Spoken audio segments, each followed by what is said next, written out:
कार्तिक महात्म्य। जय विजय का चरित्र।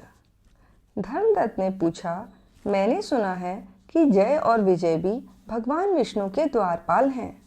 उन्होंने पूर्व जन्म में कौन सा पुण्य किया था जिससे वे भगवान के समान रूप धारण करके वैकुंठ धाम के द्वारपाल हुए? दोनों पार्षदों ने कहा, ब्रह्मन, पूर्व काल में तृणबिंदु की कन्या देवहूति के गर्भ से महर्षि कर्दम की दृष्टि मात्र से 2 पुत्र उत्पन्न हुए। उनमें से बड़े का नाम जय था और छोटे का विजय। पीछे उसी देवहूति के गर्भ से योग धर्म के जानने वाले भगवान कपिल उत्पन्न हुए। जय और विजय सदा भगवान विष्णु की भक्ति में तत्पर रहते थे। वे नित्य अष्टाक्षर ओम नमो नारायणाय मंत्र का जप और वैष्णव व्रतों का पालन करते थे। एक समय राजा मरुत ने उन दोनों को अपने यज्ञ में बुलाया। वहां जय ब्रह्मा बनाए गए और विजय आचार्य। उन्होंने यज्ञ की संपूर्ण विधि पूर्ण की।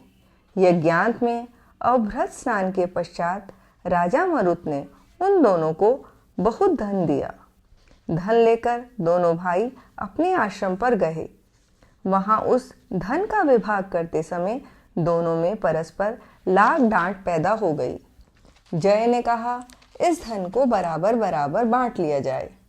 विजय का कहना था, नहीं, जिसको जो मिला है वह उसी के पास रहे। तब जय ने क्रोध में आकर लोभी विजय को शाप दिया, तुम ग्रहण करके देते नहीं हो, इसलिए ग्राह हो जाओ। जय के इस शाप को सुनकर विजय ने भी शाप दिया, तुमने मद से भ्रांत होकर शाप दिया है, इसलिए मातंग हाथी की योनि में जाओ। तत्पश्चात उन्होंने भगवान से शाप निवृत्ति के लिए प्रार्थना की। श्री भगवान ने कहा, तुम मेरे भक्त हो, तुम्हारा वचन कभी असत्य नहीं होगा। तुम दोनों अपने ही दिए हुए इन शापों को भोग कर फिर मेरे धाम को प्राप्त होोगे।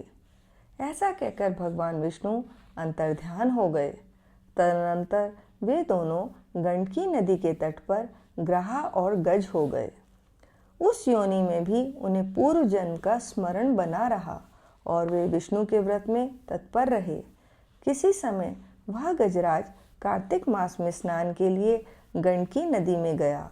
उस समय ग्राह ने शाप के हेतु को स्मरण करते हुए उस गज को पकड़ लिया।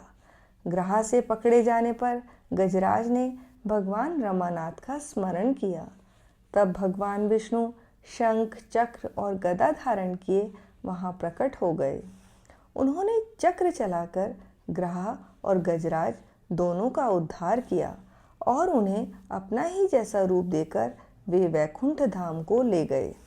तब से वह स्थान हरि क्षेत्र के नाम से प्रसिद्ध है। वे ही दोनों विश्वविख्यात जय और विजय हैं, जो भगवान विष्णु के द्वारपाल हुए हैं। धर्मदत्त, तुम भी मात्सर्य और दंभ का त्याग करके सदा भगवान विष्णु के व्रत में स्थिर रहो। समदर्शी बनो। तुला, कार्तिक, मकर, माघ और मेष, वैशाख के महीनों में सदैव प्रातःकाल स्नान करो। एकादशी व्रत के पालन में स्थिर रहो। तुलसी के बगीचे की रक्षा करते रहो। ऐसा करने से तुम भी शरीर का अंत होने पर भगवान विष्णु के परम पद को प्राप्त होगे। भगवान विष्णु को संतुष्ट करने वाले तुम्हारे इस व्रत से बढ़कर न यज्ञ है, न दान है और न तीर्थ ही है। विप्रवर, तुम धन्य हो, जिसके व्रत के आधे भाग का फल पाकर यह स्त्री हमारे द्वारा वैकुंठ धाम में ले जाई जा रही है।